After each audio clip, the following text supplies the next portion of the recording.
thank you for coming today. Today is right now is the session 3, the County Executives Canada Forum. And before we begin, we would like to have our opening remarks from Ms. Young and Ms. Dean. So to begin, Ms. Young. Good afternoon, everyone. It's been a long day today, right? Yes. I'm sure you're all hungry too, but we say that's for the last, right? And we only have 2. We started with 9 this morning. Yes, it's been a long day. I would like to thank everyone for coming today for 2018 joint collaboration of Howard County candidates, sponsored by the Chinese CAPA, Chinese American Parent Association, and the LOCA, the League of Korean Americans of Howard County. We are here today as a citizens of the United States and Howard County to participate in a civic duty, not only to vote, but with whom we are going to be voting for. Today is your day to become more aware and familiar yourselves with our county executives to be. So today is the day, if you have any questions to ask, this would be the great opportunity to ask, because you may not have this kind of an opportunity again before the November 6th. Remember, November 6th is a day of Tuesday, election day. So everyone, go out and get out the vote so that our issues and concerns or any issues we may have, we want that to be addressed through election process. Let us do the civic engagement, civic duties as a citizens. Thank you so much. Thank you again for coming, and thank you for those who stay with us for the entire day. And I know it's a long day. And thank you, and welcome to the new ones that just joined us. And I would like to thank Page High School and the League of Korean Americans and Korean American Senior Center for their support of this event. And I would like also to thank our candidates, and both of you have been serving our community for so long, almost a lifetime. That seems like I know running a campaign is very, it's not easy, and serving our community as an elected official is definitely not an easy job, and thank you for doing that for all of us. So without further ado, we have very tight schedule, so let me pass my microphone to our wonderful moderators.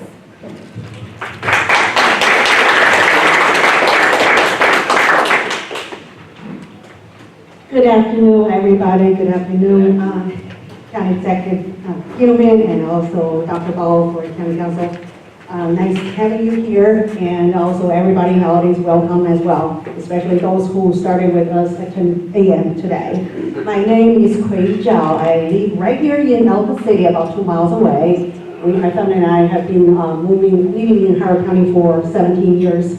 And I work for a local county government, not in Howard County, but I'm looking forward to jobs in Howard County. And also, I serve on one of our Howard County's commissions. Thank you. And now I would like to, my colleague, moderator, to introduce himself. Thank you. Again, good afternoon, ladies and gentlemen. I've heard this going for the 3rd time now, most of you, but my name is Sun Lee. I am a government body, a senior advisor at the National Security Council at the national level within DC. And my job here today is to moderate and to translate if required to help you with your questions and answers. With that said, I would like to give our county executive candidates the rules. Here are the breakdowns. So first one first. Each candidate will be allowed to have 2-minute opening statements. Questions solicited from the agent organization will be asked. Each candidate will be allowed approximately 2 minutes to respond to each question. The question will be open to the floor. Each candidate will be allowed to approximately 2 minutes to respond to each question. And lastly, each candidate will be allowed to present a 1-minute closing statement. And then this entire event will be put in public via through YouTube, Facebook, etc., and their social media sites. And sir, just letting you know, this young gentleman's been threatening everybody with chairs. Once the time limit is up. So we could do like a 10-second window, and then after that, I guess chairs are being thrown. So we're blaming him for that. Rules for the audience, please. Yes, hi, good afternoon again. I would like to read a few rules for the audience. Let me try this first, because when I was hungry for the Board of Education session, I did it wrong, because I was terribly hungry. But now I'm better. First one, eating and drinking beverages are prohibited when the forum is executive. There's no food anyway, so. But drinking water is fine, so eating part, you don't have to worry about that. Secondly, silence your phones, please, just like in high school auditorium. Silence your phones when the show is ready. And third one is that you have to leave the conference room and re-enter it. Please wait until the candidates are finished with their talking. The last one, be a respectful listener. And for questions, this session is different from the two other sessions this morning and also early afternoon. That all people in the audience will ask questions directly to our candidates, Mr. Hillman and Dr. Ball, instead of letting our staff collecting questions, and then we will go through questions and answer the questions. Read questions by by my colleague and myself. So that's it. Thank you. Okay, so to begin, sirs, we would like to open the floor to you for your 2-minute introduction. Mr. Kilman, if you'd like to start first, sir. Thank you. Right there in front of you, sir. Thank you very much. Thank you very much. It's great to be with everybody today. Awesome. It's great to be with you today. I'm Alan Tittleman. I'm your Howard County Executive. I've lived here all my life. It'll be 60 years in 2 weeks. And I just want to thank you for being out tonight. There's a lot of things you could be doing instead of this. And I want to thank the Korean Americans and Chinese Americans for how strong you've made our community and how much better you've made our community. I grew up here. I was raised by a single father. We didn't have much means, but my dad taught me that you have to do a lot of hard work to get where you need to be. And so he instilled that in me and my sister and my brother. I was going to be a teacher. I went to University of Maryland, and I got my certificate to teach. I student taught at Dunlogan Middle School and Glenelg High School. Then I made a mistake and went to law school. And while I enjoyed going to law school, again, I couldn't afford it, so I worked during the day, went to law school at night for 4 years. So long 4 years of working all day, going to law school at night. But I graduated, I practiced law for a while, but I've been involved in Howard County politics and in government for a while. I had 6 years in Howard County Council, 10 years on the Maryland State Senate, and now 4 years as your county executive. Howard County is a tremendous place. I get inspired and energized by talking to people in the community. I love getting out to our community. I visit each school at least once every year to make sure I understand what we need for education, because I know education is very important to everybody in this room and everybody in Howard County. I want to continue because, you know, Howard County needs a leader who reflects our values, a leader who will put aside partisan politics just to get the job done. You know, and that's what I think we've done in my administration. We've tackled the tough issues that others have refused to take on. Issues such as transportation, and education, and jobs. Issues such as the Community Resources Center and the Harry Tubman School. But you know, we have a lot we can do better. You know, Howard County is a great place to live, but we can always get better. And my goal is to continue to improve the quality of life, to improve our education system, improve our transportation system, make sure our zoning codes are more understandable, make sure that they're enforced, making sure that our schools aren't overcrowded, making sure our schools have the best teachers available, the best resources available. That's my goal. Thank you so much.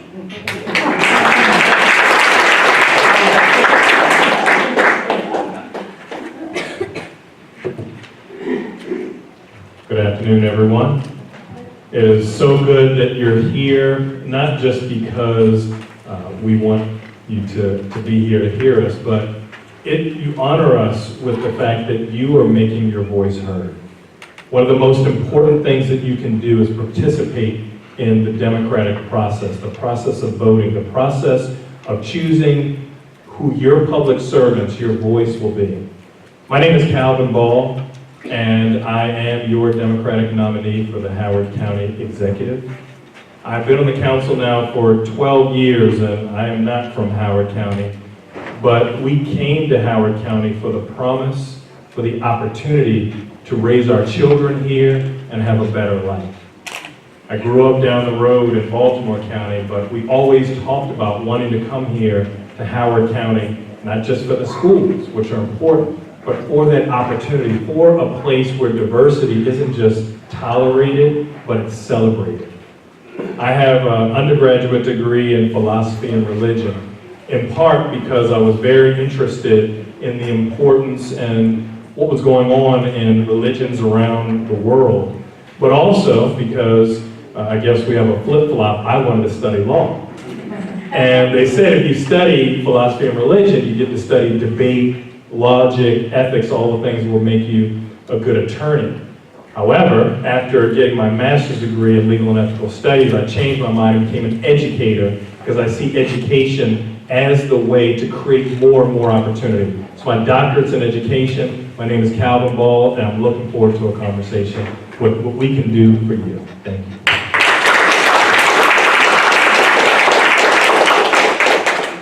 Thank you, sir. And now, on behalf of Kappa Loka, we're going to go ahead and ask a few questions from the president. So we will start with the questions again. Again, you have 2 minutes to respond after the question. Change the rules. So, on behalf of Kappa, Loka, CASA, Ping Chinese School, and the Chinese Language School of Columbia, we would like to ask you the following question. Number 1, can you name a few issues that the Asian community cares about? Please be specific.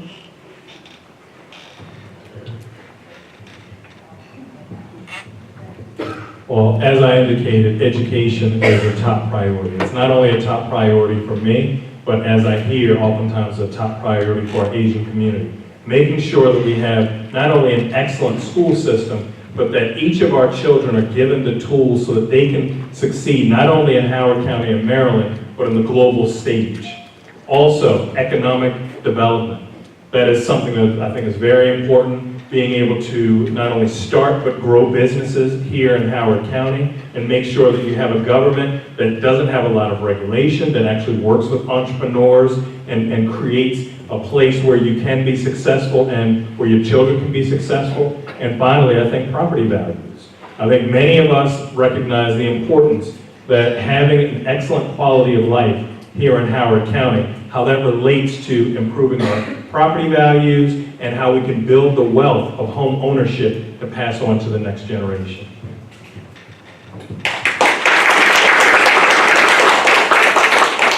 Thank you for the question. Thank you for the question. As I said earlier, education has to be our top priority. We need to make sure that we have the resources available for our teachers and for our schools. We have to make sure we have the schools built that we can deal with the overcrowding that's been caused by the development in Howard County, the runaway development we've had in Howard County over the last 12 years. We need to make sure that our education system continues to be the best it is. You know, we have one of the best education systems in the country, but we can be better, we can be stronger. I also believe that development itself is an issue.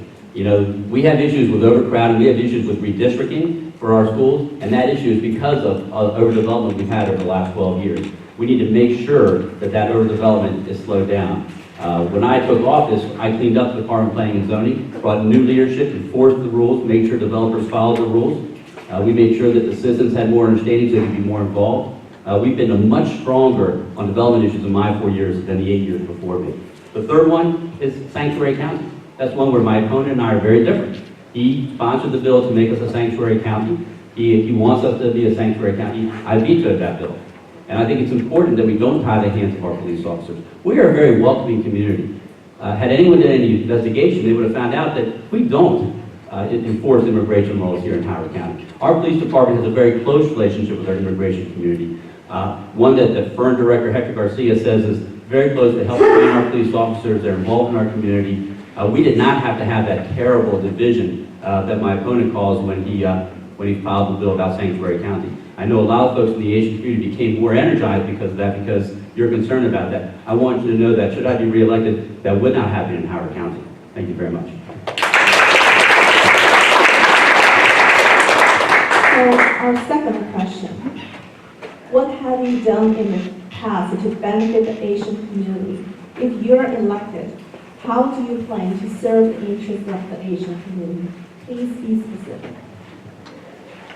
Well, I already talked about the first thing, Sanctuary County. I vetoed that bill. Had I not vetoed that bill, we would now be a sanctuary county in Howard County. we would have had our police officers' hands tied. Now, the previous administration, under a Democratic county executive, did the same thing I did. It's not changed. Our policies haven't changed. Dr. Ball wanted to change our policies. He wanted to make it that our police department could not have a relationship with the federal government. Before I took office, the agent before I took office, we had problems with MS-13 gang here in Howard County. But using the relationship with the federal government, our police department was able to stop that. And that was under a prior county executive, a Democratic county executive. So one of the things I've done, I think a big thing I've done for the Asian community is making sure that we follow the laws, follow the rules, but we treat people with dignity and respect, but we don't tie the hands of our police officers. They can continue to enforce and keep us safe.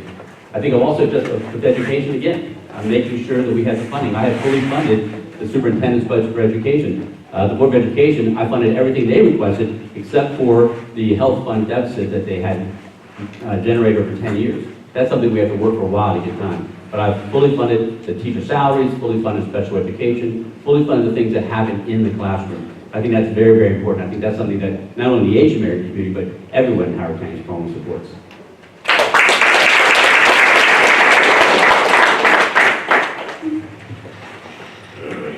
So recently, the Operating Budget Review Committee came up with a report, and they talked about funding in the school system. And in it, it said, simply stated, Howard County is underfunding the school system budget.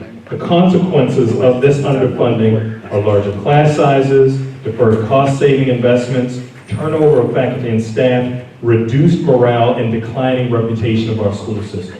This report came out this past summer, June 2018.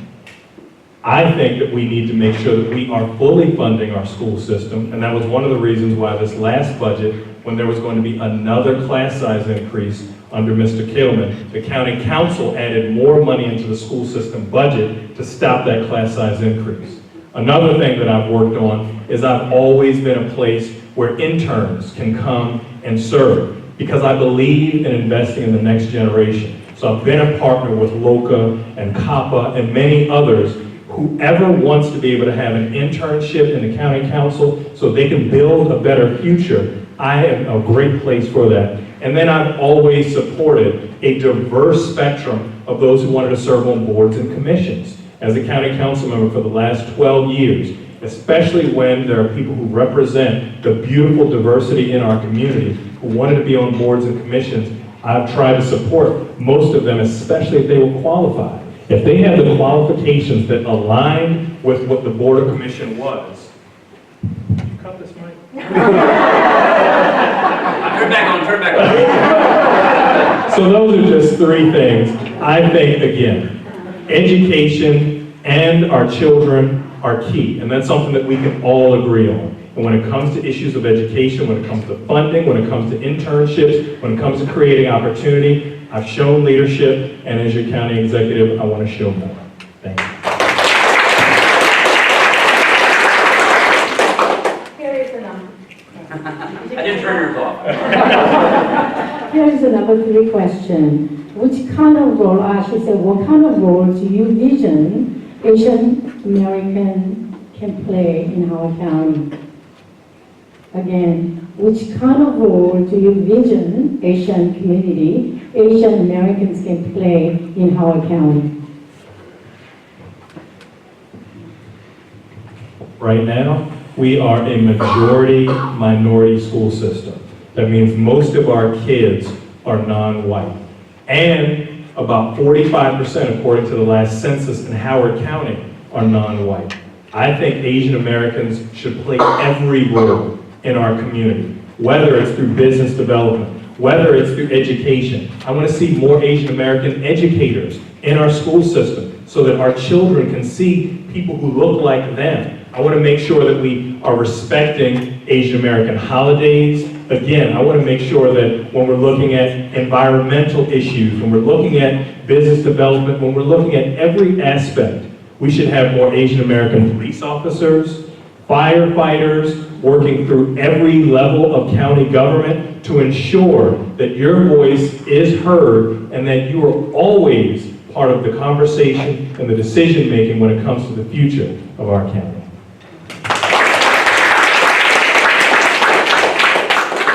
Of course, I definitely agree that we need to have a bigger voice for the Asian American community, and I've tried to make that happen. I have come to many, many Korean American and Chinese American events in Howard County over the last 4 years, making it very clear that I want to get your input. I want to get to know better what you want for our community. One thing I have done is I've made our administration much more diverse. I have the most diverse administration in the history of Howard County.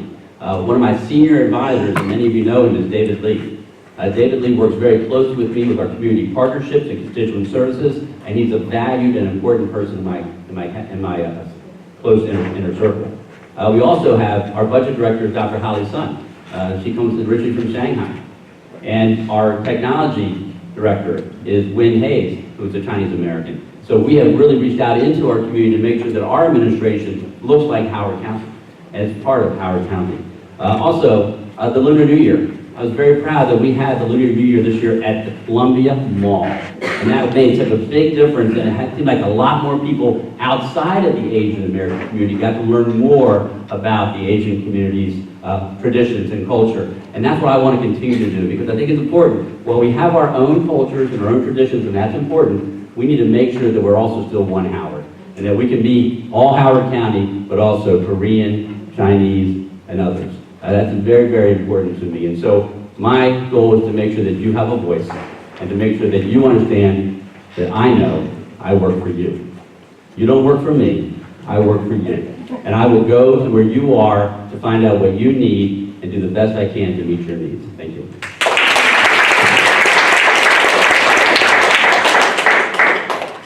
All right, now we're going to move on to the audience questions. The first question we're going to have is Ms. Chae Soon-young. She's going to stand up and use the mic.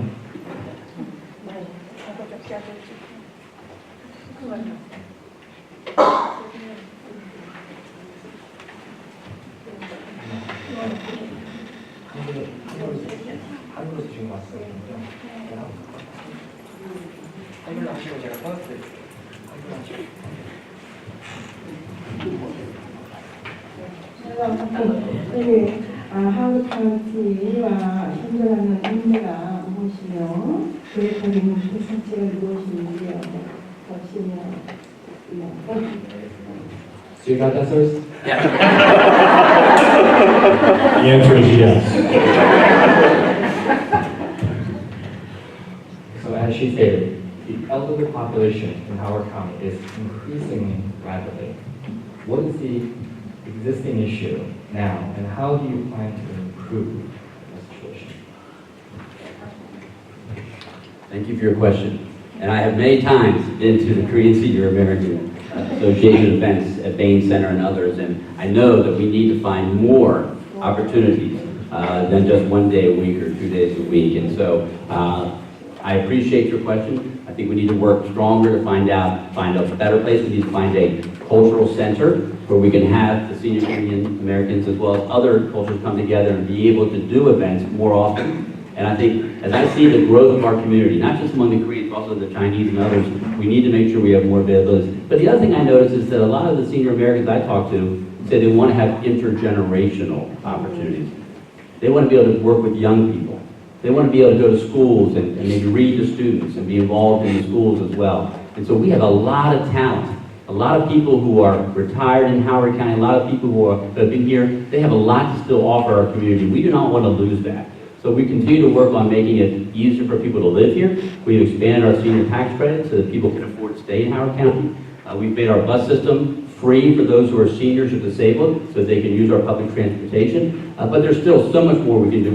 We have a new 50+ center in Elbridge. It's beautiful. We have renovated the 50+ center next door here. We're working on the one in East Columbia now. There are a lot of things we're doing to try to help our senior community, but we are rising and we're growing older and we're going to have more and more people in the future, and we need to make sure that we are cognizant of that. So I want to thank you for your question. I appreciate you being part of our community, and I want you to know that I'm also one who's a senior.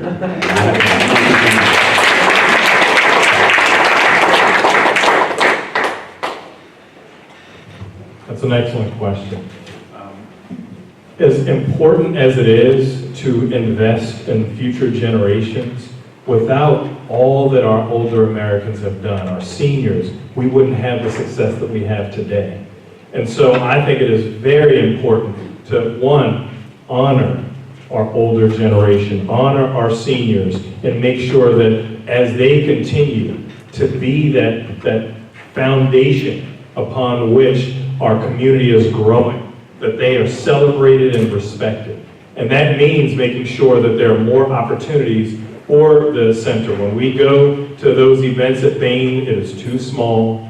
There isn't enough opportunity for throughout the days and the weeks. We need to have a bigger center, and we need to have more opportunity, not only to be there at the center, but to do different and exciting things, whether it's Tai Chi, whether it's art, whether it's cooking, whatever would help make the quality of life excellent.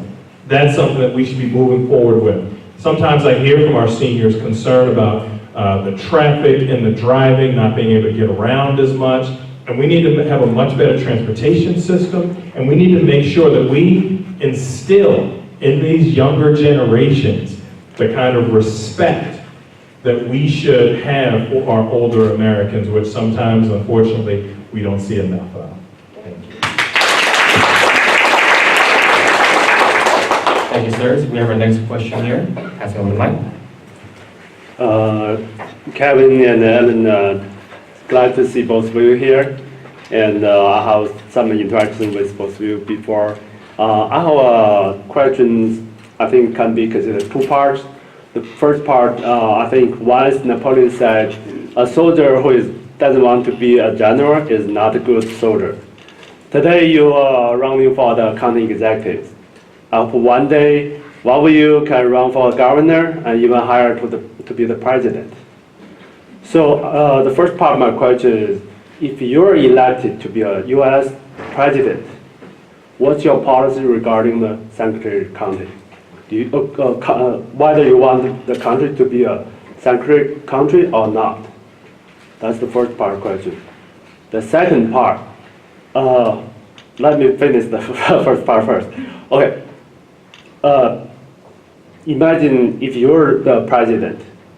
Do you want to announce the country to be a sanctuary country? And what kind of consequence you would imagine that happens? Okay, that's the first part. Second part, we are a diversified country. Many people are first generation like me. People from all different religions, all different backgrounds. There of course going to be a lot of difference. As a county executive, what do you want to do to help bridge the difference? In the same time, people have executive power. How do you want to do to help people tolerate the difference? Thank you.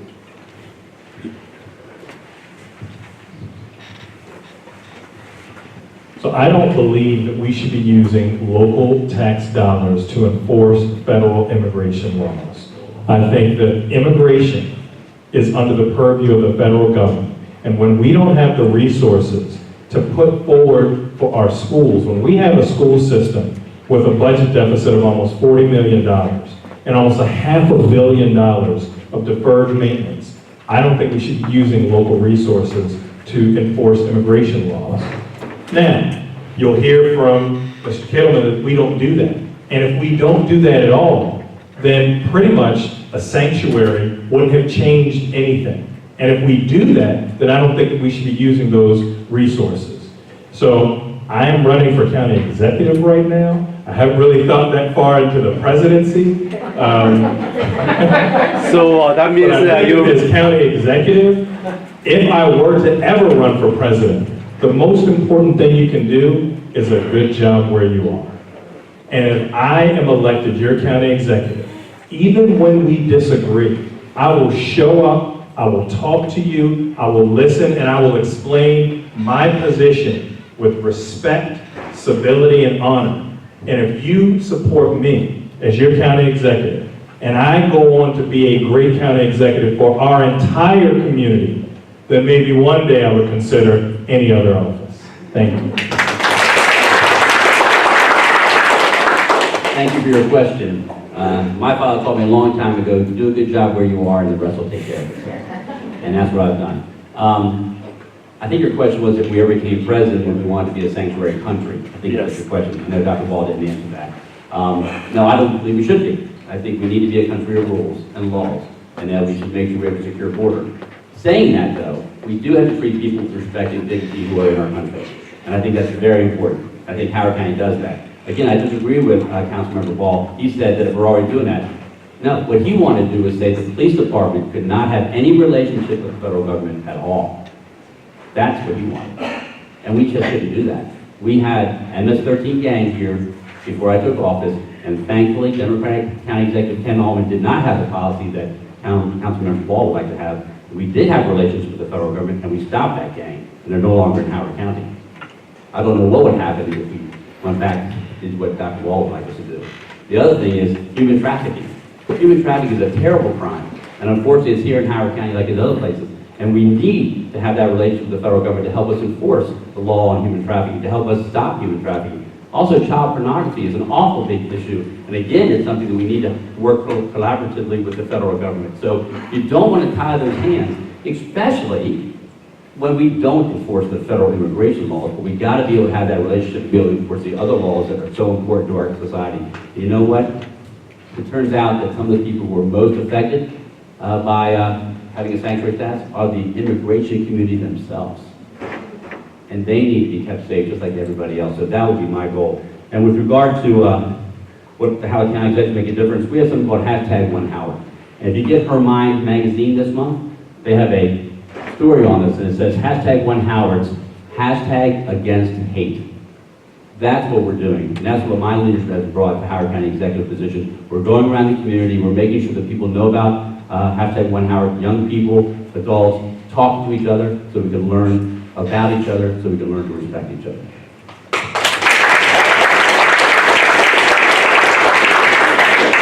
Thank you, sir. On to the next question.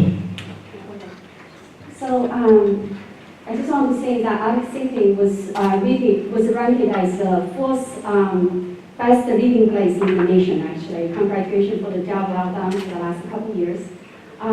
My question is about early, we talk about education, which is one thing that we hear very much from this community. And one thing I heard is that the education for each student, each public school student, it costs about like $18,000 per year. Is that right? I mean, close to that number, I think. Between the state and the local, probably get close to that.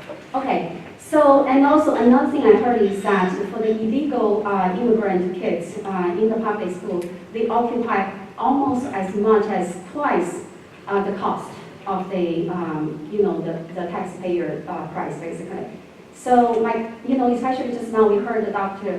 Ball mention that, he sponsored a bill for Sanctuary City, last year or some time ago. And I guess, my question is, are we sure, because the education cost apparently is very, very expensive in this county, and I understand that we need to keep the quality, but I guess my first question is that, are we sure the public education is really the only or the best way to to get the education done, basically? And how are we able to control, because my concern is on the tax also. We have a lot of elders, everyone. So how are we able to control the efficiency of the government, efficiency of the whole school system and everything, in line with the, not increasing the cost dramatically, for this county for the next couple of years?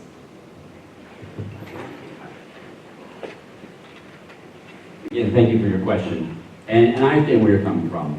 But I will tell you, if there is a young person who's in our school system in Howard County, we're going to do the best we can, no matter where they're from, no matter who they are, because that's who we are in Howard County. And we're going to make sure that we provide them with the best possible education they can have. Now, we certainly want to make sure our laws are followed. We certainly want to make sure that we can provide the best education for everybody, whether they have very high abilities and whether they have low abilities. We want to make sure that everybody has the opportunity to succeed. Now, we have to figure out a way in which we can fund that. It makes it difficult. I mean, the people in Howard County don't feel like they're undertaxed, and they also want to have good services, and I don't blame them. I've been here all my life. My 4 children, I went through Howard County Public Schools. My wife is a teacher. My daughter's a teacher in Howard County Public Schools. I have great respect for the Howard County Public School system. We need to continue to do what we can with that. It really goes back to economic development. We need to do more to help our economic development become strong. And if it becomes strong, then we'll have the more tax revenue without raising taxes to be able to invest into our schools, to invest in our public libraries. I mean, I know most of you probably come to the libraries in Howard County. They're wonderful. But we do that because that's how we bring businesses to Howard County. That's how we encourage business to grow, by investing in our quality of life, our libraries, our schools, our parks. We have some of the best amenities of any county in the country. And that's why so many people want to live here. And that's a challenge for us. You know, that's one of the biggest challenges we have, is that so many people want to live here. But it's a lot better challenge than if we had the opposite and everybody wanted to leave here. So it makes it hard, but we need to treat everybody with respect and dignity. And I think that's something that Howard County has been known for. We weren't always like that back in the 40s and 50s, we weren't like that, but now we are. And actually the Korean American community, the Chinese American community helped us become stronger that way. So my goal would be to find more revenue through economic development and to make sure that we invest so every student in Howard County, regardless of their zip code, regardless of what school they attend, regardless of their family structure, because I was raised by a single father, gets the best education they can. Because my dad taught me, education is the great equalizer.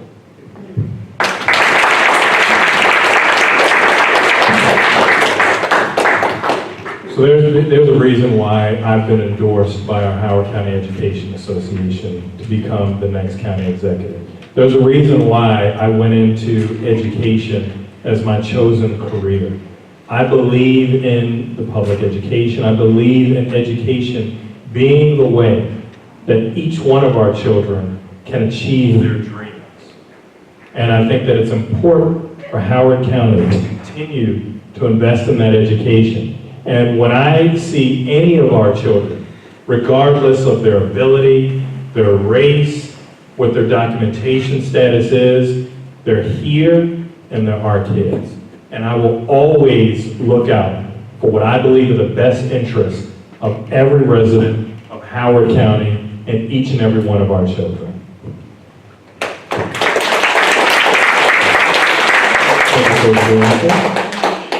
Any other questions? Oh, we have one here.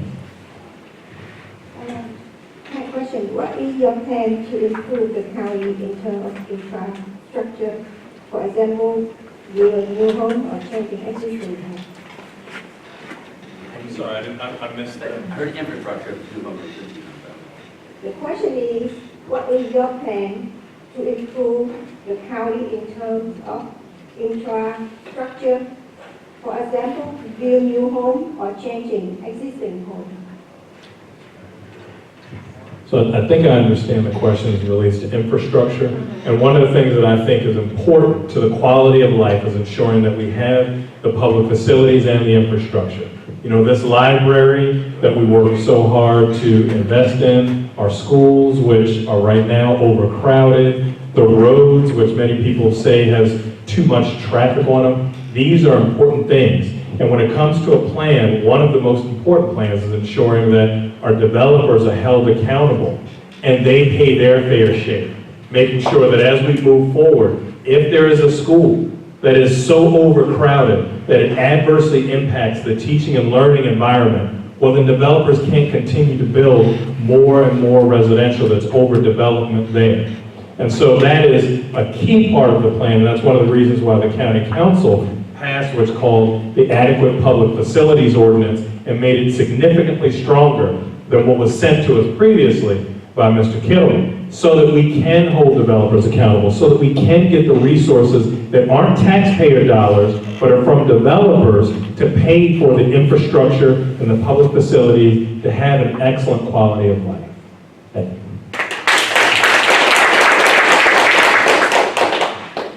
you. You're right. We have a tough time for infrastructure because we've had so much residential development. And Dr. Ball has contributed to that. In his 8 years, he served on the zoning board as a county council before I even took office. And during his entire time, he has voted to increase the number of households in Howard County by 9,000. He has voted to increase the households in Howard County by 9,000.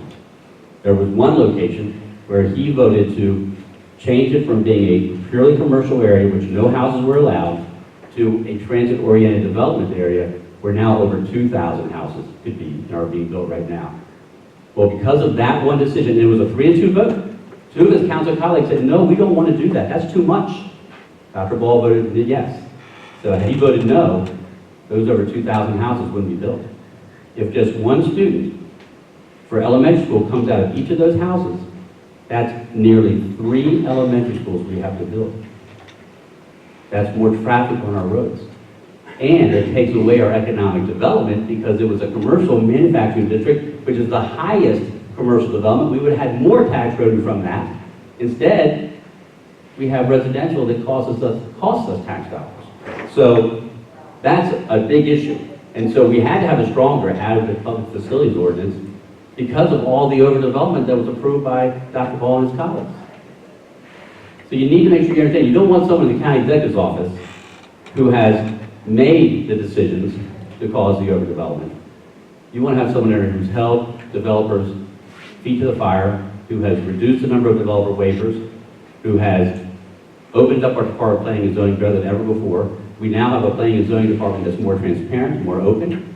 We have our Director of Planning Department every 3 months meets with folks from the Howard County Citizens Association and other community groups, so they're very inclusive, very involved. So that's the kind of leadership you want. You want someone who makes sure the community can be involved in decisions. That's what we did with Plan Howard Academy, which was something that people could learn more about the development process, be more involved. That's what we've been doing, and I think that's good leadership. Next question. Hello. As you are aware, in Howard County, there are a lot of Asian business owners. So what are your plans, if you're elected and during your term, to enhance the Howard County business environment? Thank you very much for your question, and it's very important to help all businesses in Howard County. We have a very strong economic development authority, and we work very closely with the state and the Small Business Administration to make sure that people have the resources available to make them stronger. We have a lot of folks in our Economic Development Authority that can provide counseling and help with your business plans and help with how you can better promote your business. And so that's kind of what we've been focusing on. I know that the governor, with the help of the state delegation and us, now have Korean Way along Route 40, trying to promote more of the business on Route 40. We need to do the same thing with our Chinese American businesses as well as our Korean American and others. So we need to continue to work with our Economic Development Authority. We need to continue to put in regulations that make it harder for them to open up. We need to make sure that we have regulations that protect our community but don't hinder our businesses. Too often I hear about our health department, which is a state agency, makes it more difficult. We need to make sure that our health department will work with our businesses to help them to be able to expand, help them to be able to hire more people. Because what's really important here is sometimes people talk about how we need to bring more businesses into Howard County, and we do. But what helps your economic development more than anything else is helping the small businesses already in Howard County, helping them to grow. Because I believe, someone told me, 80% of our economic development comes from small businesses growing inside of our county, instead of trying to get them from another county to come here, another state to come here. Let's focus on who's here. Let's focus on what they need. We have business roundtables multiple times a year. I think it's important that I make sure that the Asian American community businesses are invited to those roundtables so they can provide us with their input. I know that transportation is huge for their employees. I inherited a failing transportation system. We've worked hard to make it better. It's getting there. We still have more to do, but I know it's getting better, and I think it's going to be helpful for us with our business in the future. So thank you.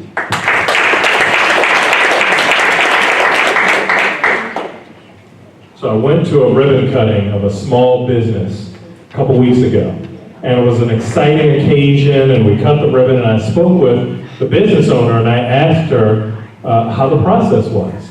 And she said that it was horrible working with Howard County government. That as a small business, it was very difficult. Different departments weren't talking with each other. They were making it more paperwork. She was a woman-owned business, so it was very difficult for her to get the support as far as navigating throughout the county agencies. I think we need a leader who invests in small businesses the way that we expect small businesses to invest in our community. We need a leader to make it so that it's not harder for a small business to open and to be accessible, no matter whether it's trying to understand the process, a language barrier, whatever it is. We need to make sure that the government is a partner with these small businesses so that when we have small businesses opening in Howard County, We only hear success stories. We only hear about how they were supported. We hear about how businesses that have done business in other jurisdictions, like Montgomery, like Northern Virginia, see Howard County as the place to open a business because things are better here for business. And I think that we can do a much better job than we're doing right now. Thank you. Thank you, sir. Any other questions? Coming to you.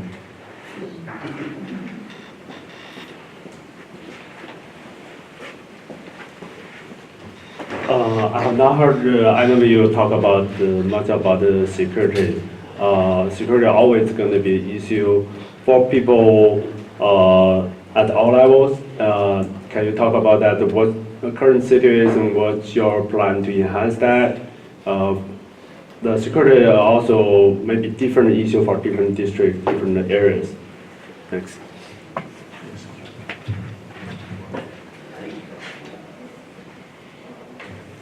So under the former county executive, one of the things that we talked about in 2006 when I became county council chair and he was county executive was actually a policing plan. We talked about the importance of having enough community police officers and how we needed to invest in the budget to ensure that as our population increased, we wouldn't have these security challenges that I think people feel in some of our neighborhoods. So as county executive, we need to make sure that we're investing in our police department, especially as crime is changing, as we're looking at human trafficking, as we're looking at cyber crime, as we're looking at all these places. We need to make sure that people feel safe and comfortable in their communities. Now, policing is one aspect. Another is making sure that we have the appropriate lighting, that we're making sure that the way that we design our communities feel safe and comfortable and welcoming. And I think also, finally, many times when people start hearing about things that are unsafe, they begin spreading the rumors, and it gets even worse for that community, and people stop going there, they stop patronizing the businesses, and the community goes even farther down. So making sure that we focus on positive stories sometimes. We talk about when a community is successful so that people can see, oh, I want to continue to invest in that community. So those are some of the things. In Howard County, we are definitely not, when it comes to safety, one of the worst places around the state of the country. However, if anyone feels unsafe, if anyone feels unsecure, we can always do a much better job and have a plan that invests in that security. Thank you.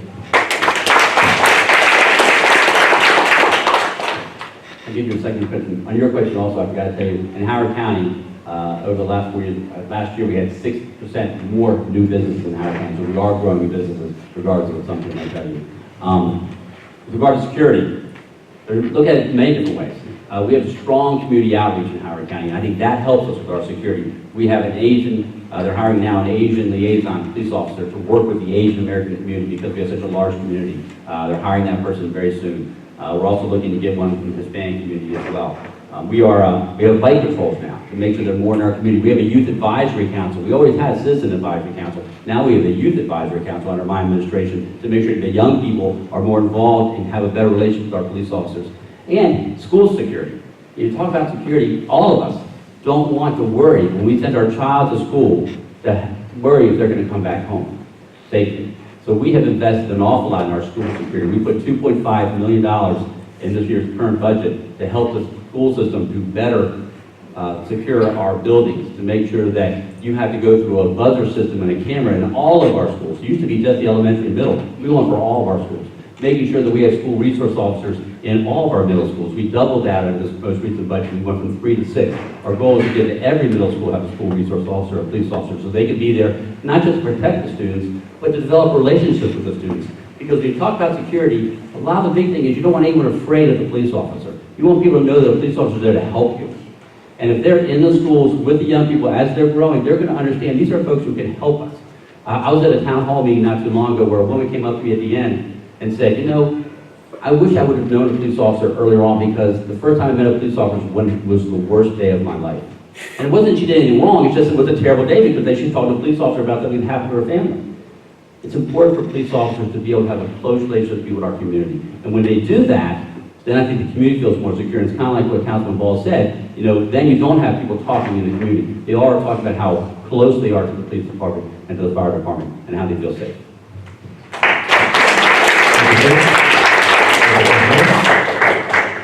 My question is also security related. As Lord, gun violence is becoming prevalent in this country, and in my view, it's getting out of control. So my question is, if you are elected as the county executive, or I guess my first question is, what is your view on common sense laws? And second question is, if you're elected as the executive, do you have a plan to prevent that from happening in Howard County? Because this violence is not just happening from far away from us anymore. Over the past years, there were 2 mass shootings in Maryland, and not too far away from us. So I think security and safety is probably top priority of every citizen, and it's impacting our part of life as we go to public places, and we go to theaters, we go to parks. This concern of violence is always lurking at the back of the mind. So to me, the top priority is the safety. So my question is, do you have a plan to prevent the gun violence from happening in Howard County? Thank you very much. And again, a very important question because, as we all talked earlier, education is our top priority and has to be. But the number one thing that a county executive or anyone in public office is to keep the community safe. That's got to be the number one thing. That's what we all come together. That's kind of why we kind of join together as a community, to bound together to help us keep ourselves safe. And as a county executive, what's within our purview is what we can do to keep our county buildings safe, what we can do to keep our schools safe. We don't make the laws dealing with other issues like that. But so that's why I focus on our school system. That's why our police officers are involved in active shooting training. That's why our police officers don't have, when you remember in Florida where there was the police officer who stayed outside when the shooting was going on inside, we don't have that policy in Howard County. We make sure that our policy in Howard County is that if something's happening and you know there's an active shooter, you go in. Because we need you to go in and save those people now. You can't be waiting. And so we have continuous active shooter training. We have active shooter training in school buildings, so we know what it's like in a school building. It's also a reason why you want to have more police officers in our school buildings. I was talking to a woman, we have more foot patrols in our elementary schools. Well, the reason that's important is I was talking to a principal one day, she goes, I brought a police officer through here the other day who, his beat is around the school. And I said, you see that door over there? He goes, yeah. She goes, you know where that door goes? He goes, no. He goes, that goes to the roof. Well, it's important for that police officer to know the school, to know where the doors are, where the places people can hide. Because if there's an active shooter in our schools, we need to make sure our police officers know the layout of the school, they know the people in the school, they know the teachers, the administrators in the school, and they know the people in the school community. So the best thing we can do as a local government is to make sure that we have security in place with the schools, making sure you have to go through a camera and a buzzer to get into the school, and to make sure our police officers are trained should something happen in our community. And that's what we're doing.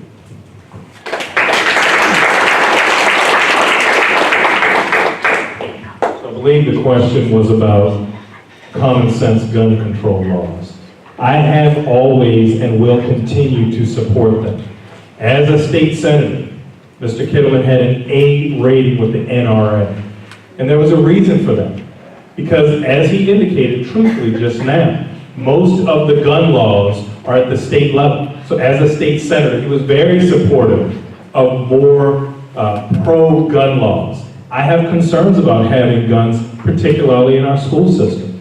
So under a Calvin Ball administration, I will not support more guns in our schools. I passed legislation on the county council level to ensure that when you're even coming, say you want to come and speak to the county council in the government building, you shouldn't be afraid that people have guns there so that even if you're speaking, you might not get out of there safe. I passed that legislation because I think that the proliferation of guns and having more and more guns everywhere where people can get them no matter what their mental state is, no matter what they're thinking, is not safe for any of us especially our children and our most vulnerable populations.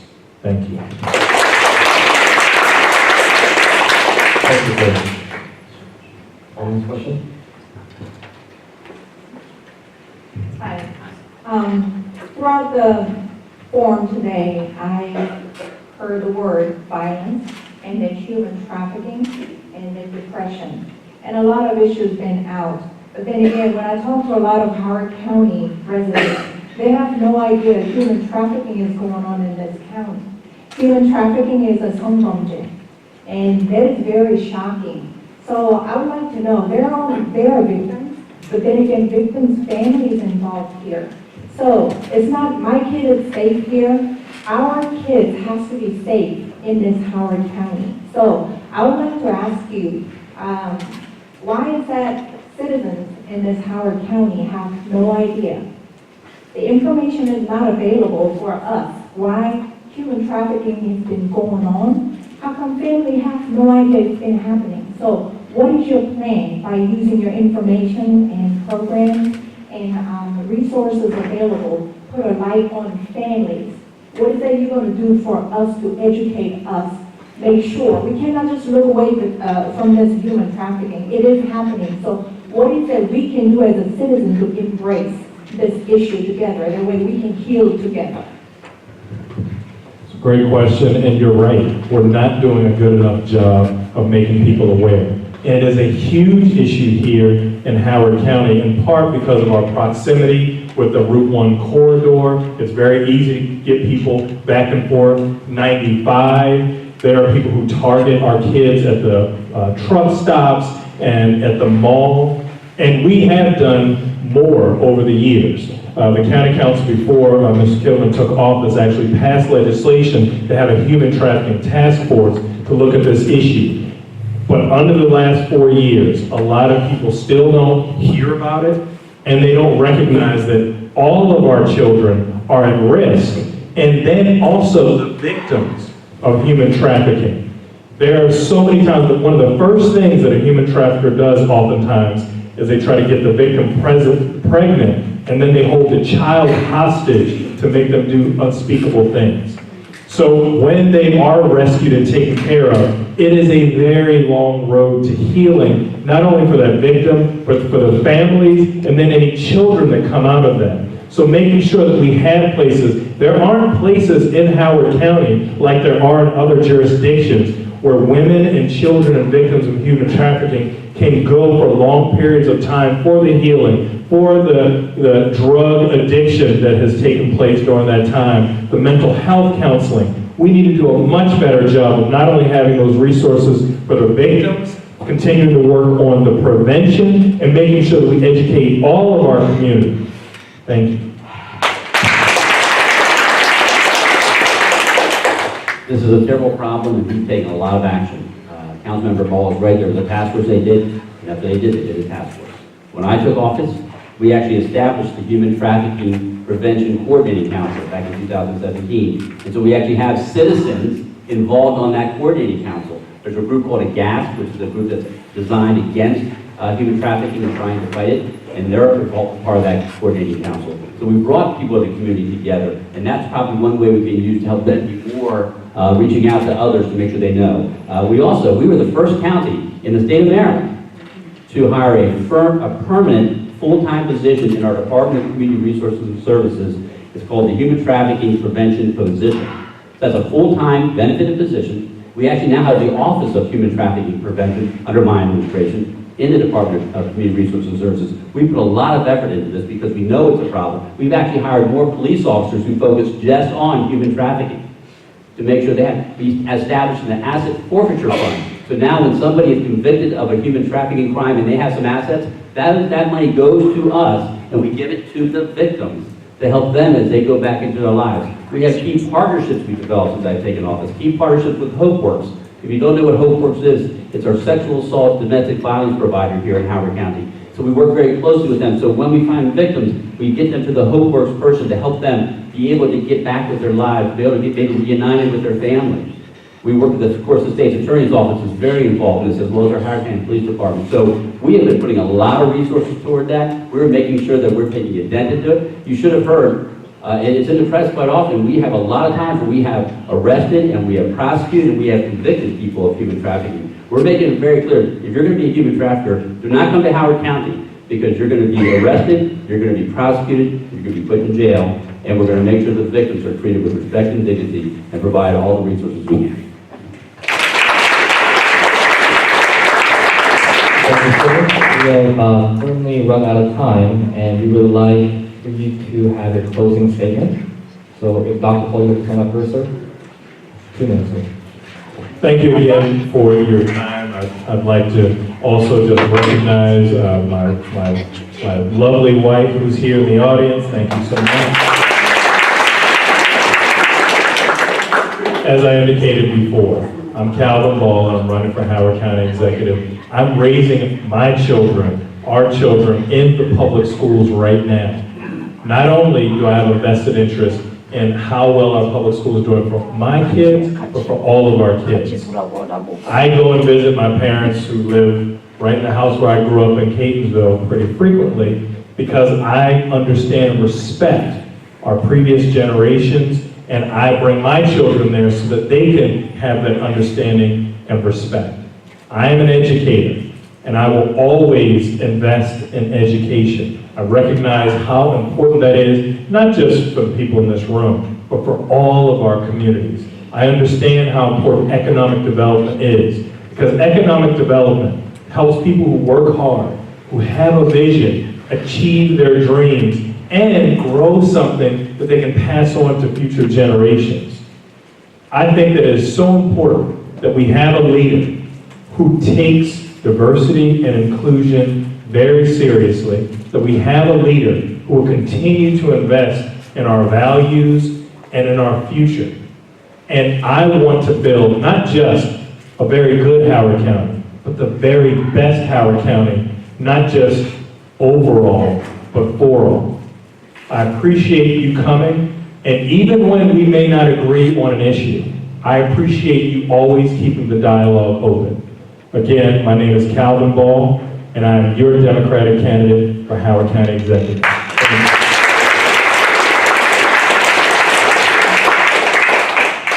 Thank you for being here. There's a lot of things you could have done today instead of being here, and I appreciate you being here. I want to thank LOCA and CAPA and others for sponsoring it. Thank you so much for providing the community an opportunity for us to present our views and our thoughts. And I think we've had a good discussion. I appreciate that. You know, I talked about how much I love Howard County. I've been here all my life. It's a place that I can't imagine living anywhere else.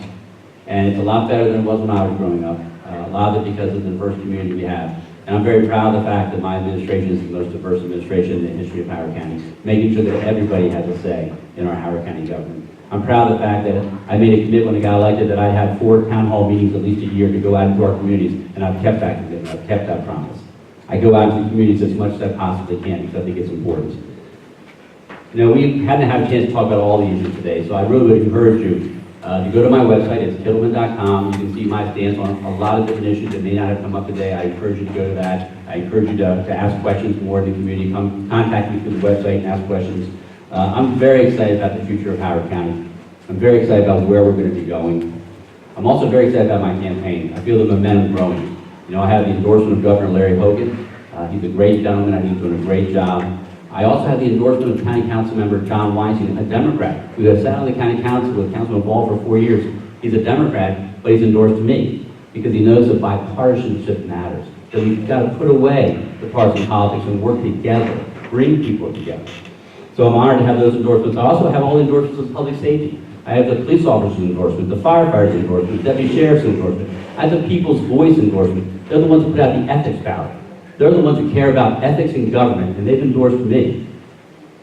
So I'm asking for your vote. I know that Howard County is a great place to live. We can make it an even better place to live. So I'm Alan Kittleman. I'm asking for your vote because bipartisanship, bringing people together, really works. Thank you, sir. Thank you for your wonderful closing remarks. And before we close out again, if you look at the wall to that back side over there, those candidates were the ones who helped support this event. They sponsored the event by providing funding for us to be able to hold it in this nice place. Again, thank you, sir, again, for your amazing sponsorship, including Ms. China Williams, David Youngman, Dan Young, Elizabeth Walsh, Jennifer Mallow, Lisa Kim, and Raj Katharuda. Again, thank you so much. And before you leave, hold on, before you leave, pull out your raffle tickets, please, because I'm about to raffle away 2 free tickets to the Ravens game. If you don't want to go, you can get your name, okay? Hold on. Also, before I do that, we have literature in Korean as well as Chinese back on the table. So if you like literature, either Chinese or Korean, we have it for you in the back of the table. Thank you very much. We're going to invite the president of Capital Town Board first, so he can pick a number for us. Again, here I have a beautifully framed 2 tickets to watch the Baltimore Ravens game in the parking lot. Okay?